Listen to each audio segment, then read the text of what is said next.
భాష స్వభావం. భాష యాదృచ్ఛిక సంకేతాల సముదాయం.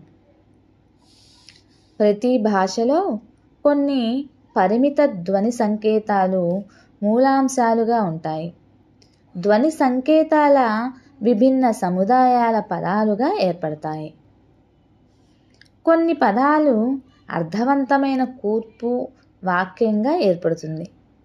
భాషలో ఈ సంకేతాల కూర్పు కేవలం యాదృచ్ఛికమే. భాషలోని పదాలకు అవి తెలియపరిచే అర్థాలకు, భావాలకు మధ్య అంతర్గత సంబంధం ఏమీ ఉండదు. ఒక ప్రత్యేకమైన వస్తువు కానీ, భావాన్ని కానీ తెలియజేయడానికి ఉపయోగించే పదం ఎంపిక కేవలం యాదృచ్ఛికమే. కానీ ఒకసారి ఒక పదాన్ని నిర్ణయించిన తర్వాత అది అలాగే ఉంటుంది.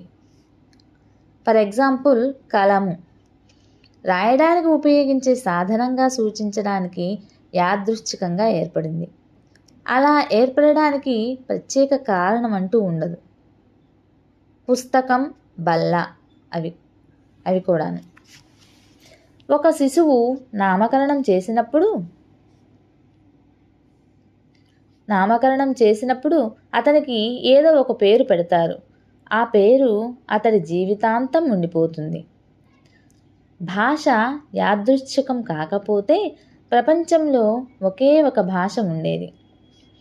ప్రతి భాషలో ఒకే భావానికి వేర్వేరు పదాలు, పర్యాయ పదాలు, ఒకే పదానికి వేర్వేరు అర్థాలు, నానార్థాలు ఉపయోగించడం కూడా యాదృచ్ఛికమే. భాష భావ ప్రసారణ మాధ్యమం. వ్యక్తుల మధ్య పరస్పర భావ వ్యక్తీకరణకు ఉపయోగించే ప్రాథమిక మాధ్యమమే భాష. భావ ప్రసారానికి సంజ్ఞలు, హావభావ ప్రదర్శన, ముఖ కవళికలు, శరీర కదలికలు, మోర్స్ కోడ్, బ్రెయిలీ లిపి వంటి సాధనాలు ఉపయోగించవచ్చు. కానీ అవన్నీ చాలా పరిమితమైనవి. భాష సామాజికం. సమాజపు నాగరికత, సంస్కృతి పెంపొందించి వాటిని తరతరాలకు వ్యాప్తి చేయడంలో భాష ప్రముఖ పాత్ర వహిస్తుంది. సమాజంలోని వ్యక్తుల మధ్య భావ వినిమయానికి ఉపయోగపడేదే భాష. భాష ఉపవ్యవస్థలతో కూడిన వ్యవస్థ. భాష వ్యవస్థీకృతం, నిర్మాణాత్మకం. ధ్వనులు ఒక నిర్ణీత పద్ధతిలో ప్రత్యేక నిర్మాణ క్రమంలో అమర్చినప్పుడే అది భాష అవుతుంది. ప్రతి భాషకు నిర్దిష్టమైన సాంప్రదాయాలు, నియమాలు ఉంటాయి. ధ్వనుల్లో, పదరూపాల్లో, ఉచ్చారణ విధానాల్లో ప్రతి భాషకు స్వంతమైన నిర్మాణ సూత్రాలు ఉంటాయి. ఫర్ ఎగ్జాంపుల్, తెలుగు కర్త, కర్మ, క్రియ. ఆంగ్లము కర్త, క్రియ, కర్మ. భాష నిర్మాణంలో 2 స్థాయిల వ్యవస్థీకరణ ఉంటుంది.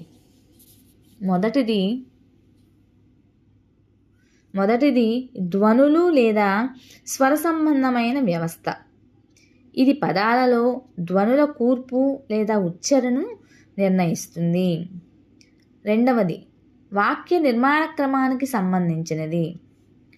భాషలోని ఈ 2 దశల వ్యవస్థను భాషావేత్తలు ద్వంద్వతగా పేర్కొన్నారు. ఇది భాషను సంశ్లిష్ట ప్రక్రియగా రూపొందిస్తుంది.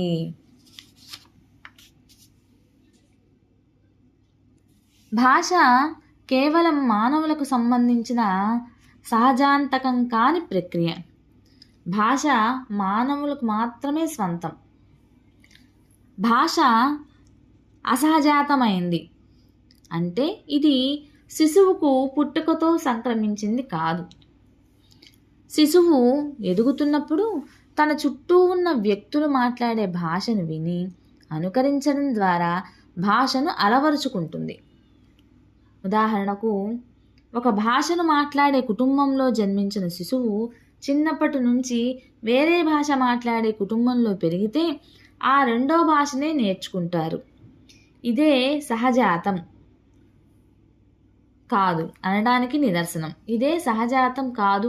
నిదర్శనం. భాష అనుకరణీయం, అభ్యసనీయం.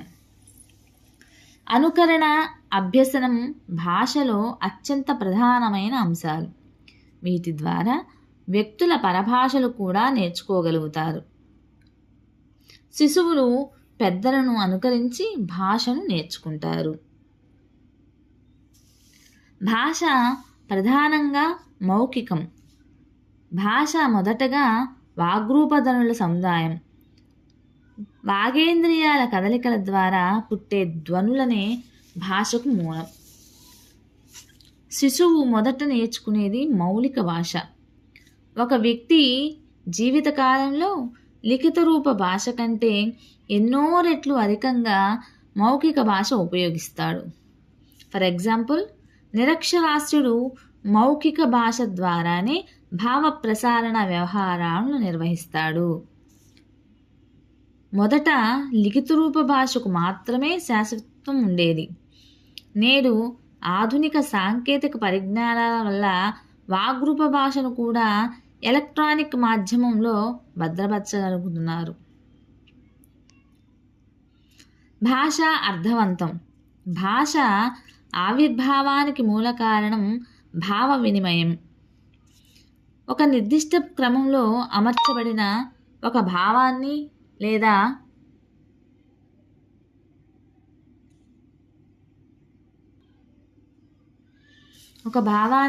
లేదా అర్థాన్ని సూచించే ధ్వనులే భాషగా రూపొందుతాయి.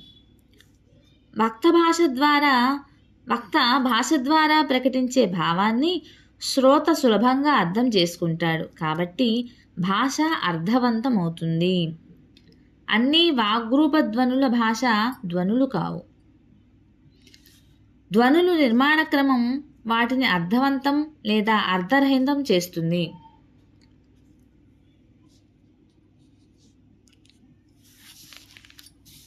గత లాంగ్వేజ్ పండిట్స్లో ఈ బిట్ అడిగారండి. ఇది కూడా మీరు బాగా గుర్తుంచుకోండి. అన్ని వాగ్రూప ధ్వనుల భాషా ధ్వనులు కావు. అన్ని వాగ్రూప ధ్వనులు భాషా ధ్వనులు కావు.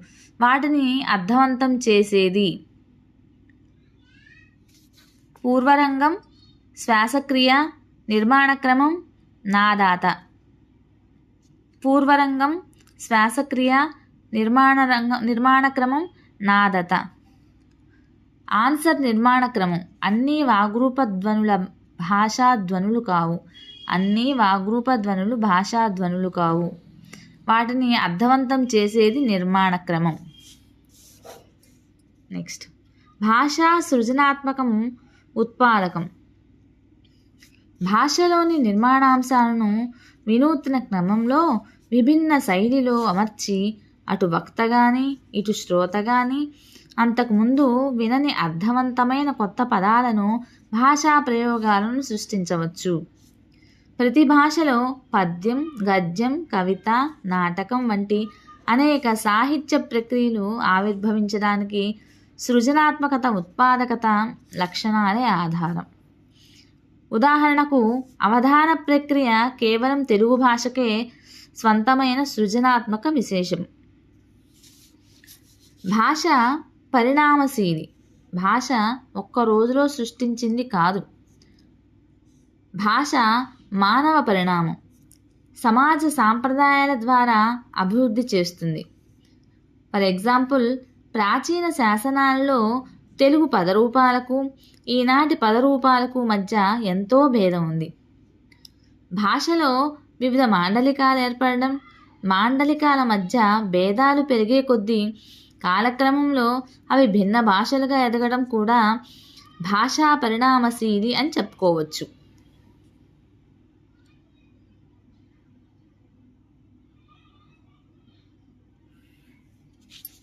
భాష సాంకేత సముదాయం. భాషకు కొన్ని వస్తువులు, సంఘటనలు, భావాలను వ్యక్తీకరించడానికి ఉపయోగించబడి వివిధ ధ్వని సంకేతాలు, వాటి రేఖాచిత్ర స్వరూపాలు ఉంటాయి. ఈ సంకేతాలు యాదృచ్ఛికం, సంప్రదాయకంగా అంగీకరించి ఉపయోగిస్తున్నవి. భాషలో పదాలు కేవలం సంకేతాలు, రేఖాచిత్రాలు కాకుండా అర్థవంతమైన భావానికి సంకేతాలు.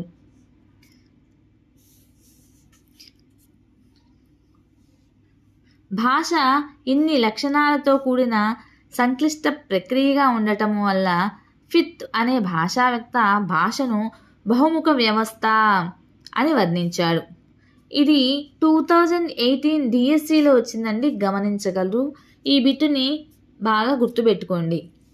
సో మీరు ఈ మొత్తము కంటెంట్ చదవలేకపోయినప్పటికీ కూడాను ప్రతిరోజు వీడియోని వినడం వల్ల కనీసము పాయింట్స్ అన్నా గుర్తుంటాయి.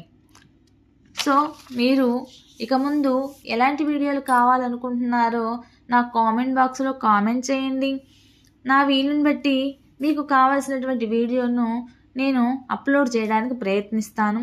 అదేవిధంగా మీకు ఈ వీడియో కనుక నచ్చినట్లయితే ప్లీజ్ లైక్ చేయండి, షేర్ చేయండి, సబ్స్క్రైబ్ చేయండి, సపోర్ట్ చేయండి టీచర్స్.